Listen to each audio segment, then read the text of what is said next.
Hi, my name's Christian Lee. I'm here for Earworm, and we're here with. Would you like to introduce yourself? What's up? It's Ricky. I'm Nitty Gritty. All right, and Nitty, how you feeling today?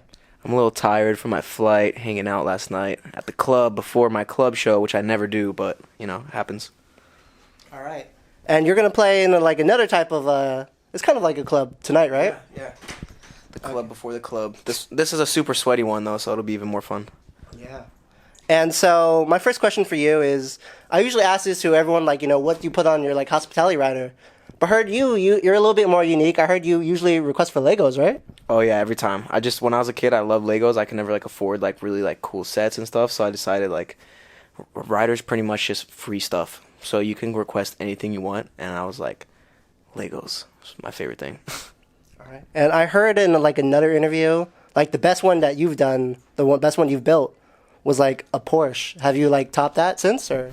That one, I bought that myself. That's like, no one. I mean, it's rough. You don't want to be buying like 300. That's like a $300 Lego set. So, okay. You know, it depends on my rider would be cut to nothing if I did that. But yeah, I think that's my favorite one. But I also have like a Star Wars Slave 1, I believe, which is Boba Fett's, yeah. and that's like my favorite character and stuff. So, also. That's cool. Wait, did you? Oh my gosh. Dang. Oh my gosh, is that baby Yoda? It is. You're really into the trends, wow. I love it. Okay, cool. Okay, and so my next question for you two is, you know, you just came back from your home place, Miami, correct? Yeah, I was just at home. Cool. And so I know, you know, you've made songs for like numerous people, you know, like you know, popular people like Enrique Iglesias, I think Steven the Skip Marley, and even you did like Cardi B back in the day, right? Like for her ODB? Yeah, we did a record for her like right before Bodak Yellow, and it was on an EP. And then yeah, the Enrique song, because I live really close. I used to live in Miami, and then I moved up a little bit north, but I don't know, I was just always thinking about random songs I can like think of, and one of them was Move to Miami, and we sent it to Pitbull, and then he sent it to Enrique. And yeah, I mean, same thing with the Bad Bunny song. Like Diplo just asked me like, yo, do you have beats? Like, we're trying to work on a Bad Bunny album, so then me and him sent that to Bad Bunny. So it's just always like random like songs like up for producing for other people. It's usually just very random, you know, if someone is asking, or you know, you kind of get lucky. You just got to send it out there and see who takes it. Yeah. All right. And speaking about Enrique and Bad Bunny too, I know this was like last year though, but I just want to say, hey, congrats on that Latin Grammy. I appreciate it. Yeah, thank you so much. Yeah. And so I know, you know, people have always asked you, you know, like, what would you do like when you win your Grammy? And so you finally basically won one. How does it feel? It feels really good. I'm still waiting. Now I have like different levels of it too. I really want to win one. So this one I can't actually get a physical Grammy because I'm a producer on the album, but the album won. So I'm a part of a Grammy winning album. But it will be, my next goal is to like physically get one, and that's gonna be awesome. So I can like set it up in my house and stuff. But it still feels amazing. I'm very grateful. Yeah, no, that's pretty sick.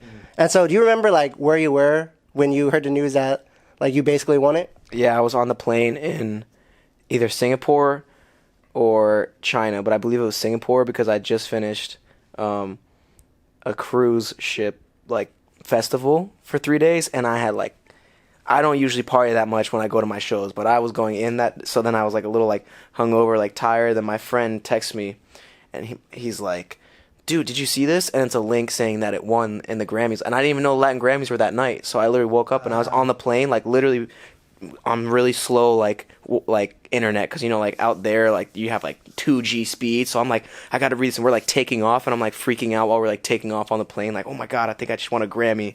It was nuts. Yeah. Okay. And so, you know, I'm wearing, you know, Vince Staples. I got the Miami Vice colors a little bit. And so I know you're originally from Pennsylvania, but what made you decide to move to Miami? I moved to Haiti when I was 6 years old because my parents are missionaries, and then all my best friends growing up in Haiti, they all moved to Miami, and I was like, all right, why not? It's also super like similar culture. There's a lot of Haitians, Dominicans, like my best friends are pretty much Haitian. My girlfriend's Dominican. Like that's just the culture that I'm comfortable around, and I think after I saw that Miami was similar to that, I'm like, oh, I might as well try to go to college here. So after I moved to Miami, I was just like, you know what, I think I'm going to stay here. So I've been there since 2012. Nice. Yep. All right. And so, you basically made the song Move to Miami, and so I thought I'd give you like a nice small gift too. Would you mind holding the mic for a little bit? Oh yeah. All Oh right. man. So, Move to Miami, I thought I'd give you something similar.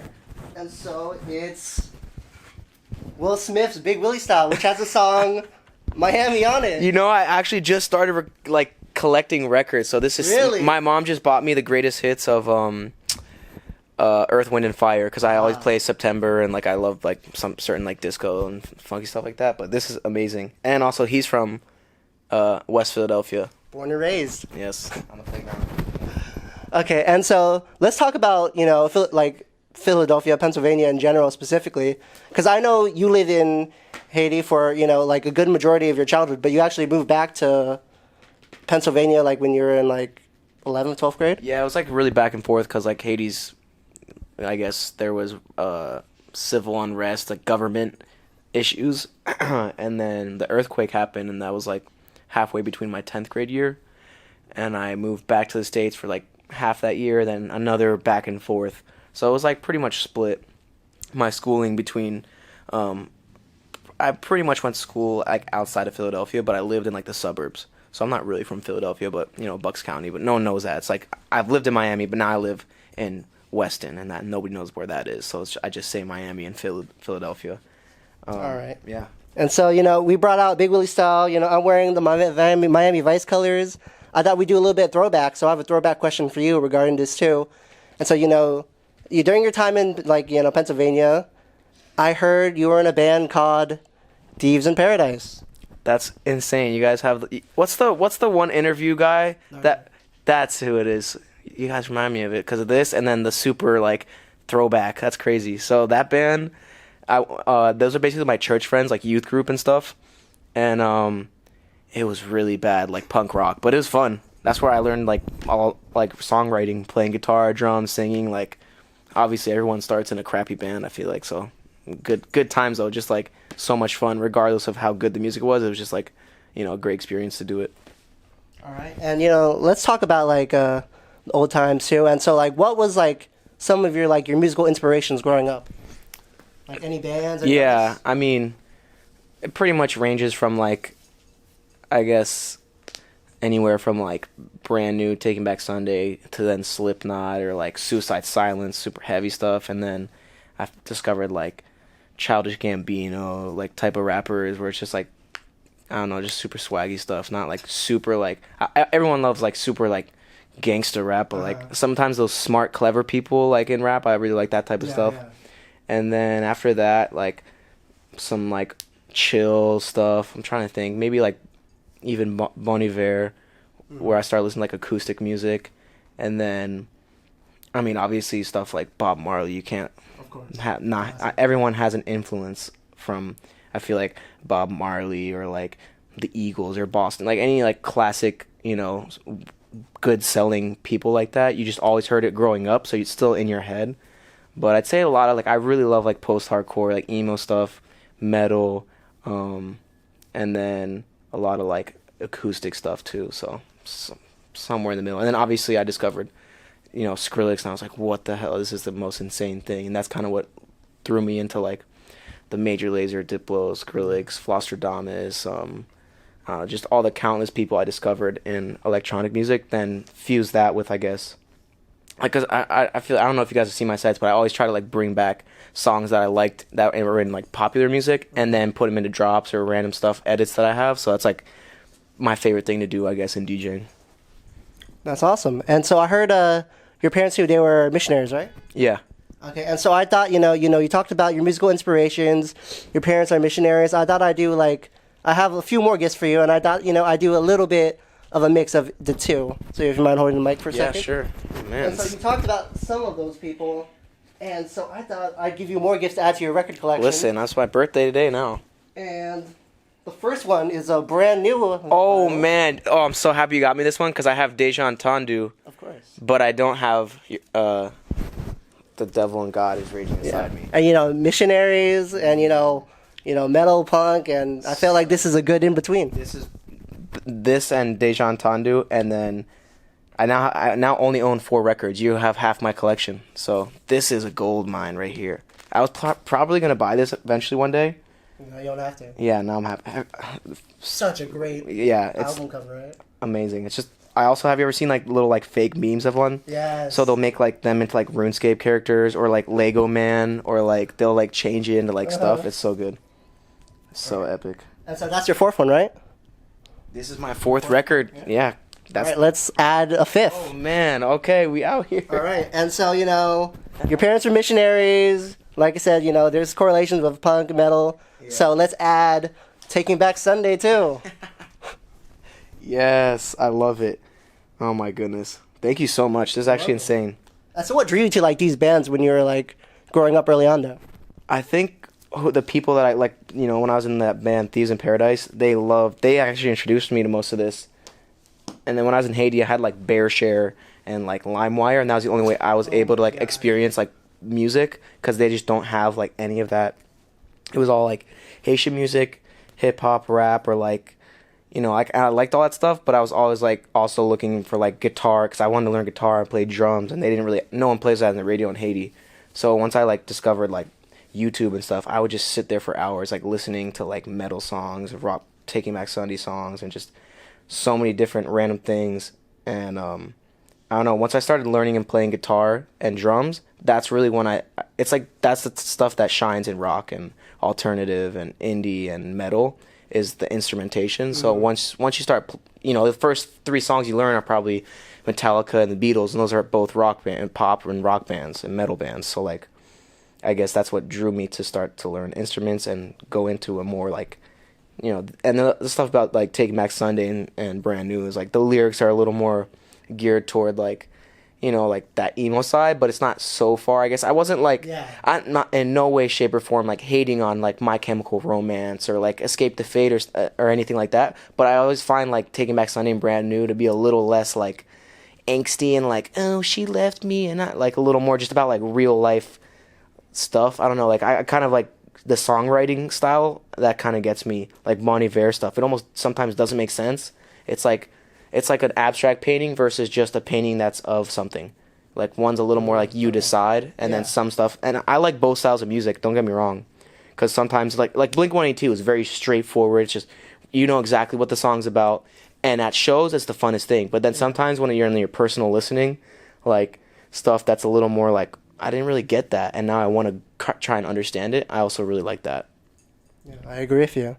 All right, and the last throwback question I have for you, let's get rid of the bands, let's go talk about like what you're doing right now, you're producing, DJing, making all that music. And so, you're going under the name Nitty Gritty right now. You used to go under your old name too, your real name. But what can you tell me about Mirrors?